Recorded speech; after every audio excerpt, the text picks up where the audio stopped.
16వ రోజ్గార్ మేళా ద్వారా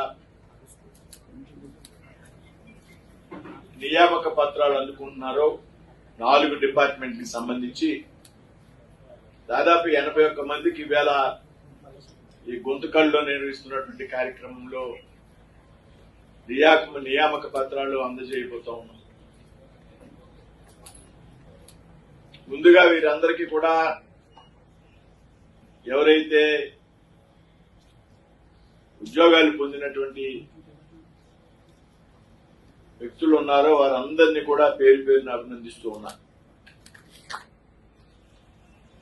కాబట్టి వేళ ఇక్కడ ఉన్నటువంటి విద్యార్థులు గాని తల్లిదండ్రులు గాని అందరూ కూడా అదృష్టవంతులు. ఎందుకంటే మీరంతా కూడా ప్రభుత్వ రంగ సంస్థల్లో ఉద్యోగాలు పొందినటువంటి వ్యక్తులు కాబట్టి ఈ తల్లిదండ్రుల ఆశలు ఏతున్నా అన్ని కూడా వేళ నెరవేరుస్తూ ఉన్నాయి. మీరు కూడా జీవితంలో స్థిరపడడానికి ఒక నియామక పత్రాన్ని అందుకునేటువంటి ఒక మర్చిపోలేనటువంటి రోజు ఈ రోజు అనేటువంటి విషయాన్ని మీ అందరూ కూడా గుర్తుంచుకోవాలి.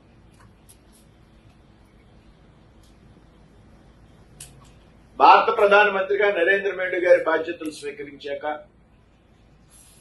ఈ దేశంలో పెద్ద ఎత్తున ఉద్యోగ అవకాశాలు పెంపొందించాలి, ప్రభుత్వ రంగంలోనే కాదు ప్రైవేట్ రంగంలో కూడా పెద్ద ఎత్తున ఉద్యోగ అవకాశాలు కల్పించాలి అనేటువంటి ఒక ఆలోచనతో పనిచేస్తున్నటువంటి సందర్భం మీకు అందరికీ కూడా తెలుసు. ప్రైవేట్ రంగంలో ఉద్యోగ అవకాశాలు కల్పించడంతో పాటు పెద్ద ఎత్తున యువతకు ఏదైతే స్టార్టప్ కంపెనీస్ ద్వారా మేక్ ఇన్ ఇండియా కాన్సెప్ట్ ద్వారా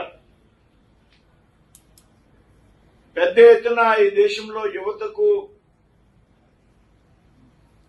పెద్ద ఎత్తున అవకాశాలు కల్పించినటువంటి ప్రభుత్వం నరేంద్ర మోడీ గారి ఆధ్వర్యంలో ఉన్నటువంటి ప్రస్తుత ప్రభుత్వం అనేటువంటి విషయంలో ఏమాత్రం కూడా అనుమానం లేదు.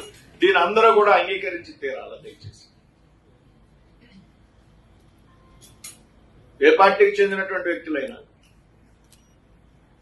రాజకీయపరమైనటువంటి ఆలోచనలు ఎలా ఉన్నారు. ఈరోజు భారతదేశం ప్రధానమంత్రిగా నరేంద్ర మోడీ గారి బాధ్యతలు స్వీకరించాక ఈ 11 సంవత్సరాల కాలంలో దేశం అనేక రంగాల్లో ఒక బలమైనటువంటి శక్తిగా, ప్రపంచంలోనే ఒక బలమైనటువంటి శక్తిగా ఎదిగింది అనేటువంటి విషయంలో ఏమాత్రం కూడా అనుమానం లేదు. ఆయన యొక్క పరిపాలనా విధానం దేశాన్ని అన్ని రంగాల్లో, ఆర్థిక రంగంలో, రక్షణ వ్యవస్థలో ఇవాళ భారతదేశం ప్రపంచంలో అతి పెద్ద 4వ ఆర్థిక శక్తిగా ఎదిగింది అనేటువంటి విషయం మీరందరూ కూడా గ్రహించాలి. ఇవాళ ప్రపంచంలోనే జీడీపీ భారతదేశం 4వ స్థానంలో, 2 నెలల క్రితం 5వ స్థానంలో ఉంది. భారత ప్రధానమంత్రిగా నరేంద్ర మోడీ గారి బాధ్యతలు స్వీకరించే నాటికి 2014లో 11వ స్థానంలో ఉన్నది. ఇవాళ జపాన్ అధిగమించి భారతదేశం ప్రపంచంలోనే 4వ అతిపెద్ద ఆర్థిక శక్తిగా అవతరించింది అనేటువంటి విషయాన్ని మనం అంతేకాదు రాబోయే కాలంలో సంవత్సరాల కాలంలో 3వ ఆర్థిక శక్తిగా ఎదగబోతాం. ఇవాళ భారతదేశం విశ్వగురువుగా తయారయ్యేటువంటి కాలం చాలా దగ్గరలో.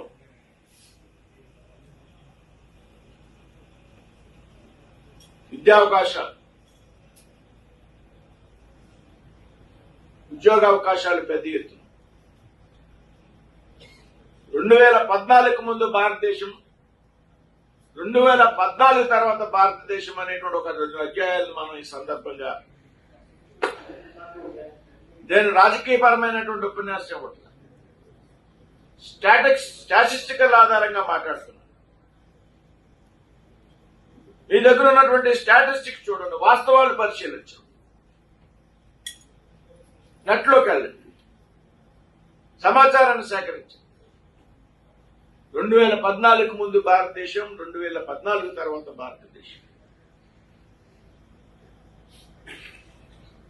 2014 వరకు ఈ దేశంలో ఎన్ని మెడికల్ కాలేజీలుంటే,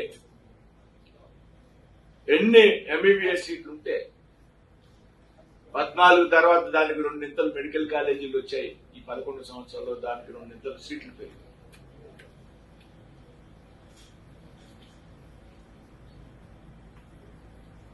అదేవిధంగా విమానాశ్రయాలు, అదేవిధంగా నేషనల్ హైవేస్, మీ అందరికీ తెలిసి వేళ మీ అందరూ కనెక్టివిటీ వేళ దేశంలో లాజిస్టిక్స్ ఆధారంగానే దేశం అభివృద్ధి చెందుతుందనేటువంటి ఒక కాన్సెప్ట్ ఆధారం. తెలుగులో ఫాస్టెస్ట్ న్యూస్ ఇప్పుడు కొత్త అవతారంలో 5 సెకండ్లోనే పూర్తి వార్తా సమాచారం మీ చేతిలో. సోషల్ మీడియా ట్రెండ్స్ మీ కళ్ళ ముందుకే live TV and voice search options తో ఇప్పుడే డౌన్లోడ్ చేయండి. యాప్ లింక్ డిస్క్రిప్షన్ లో ఉంది.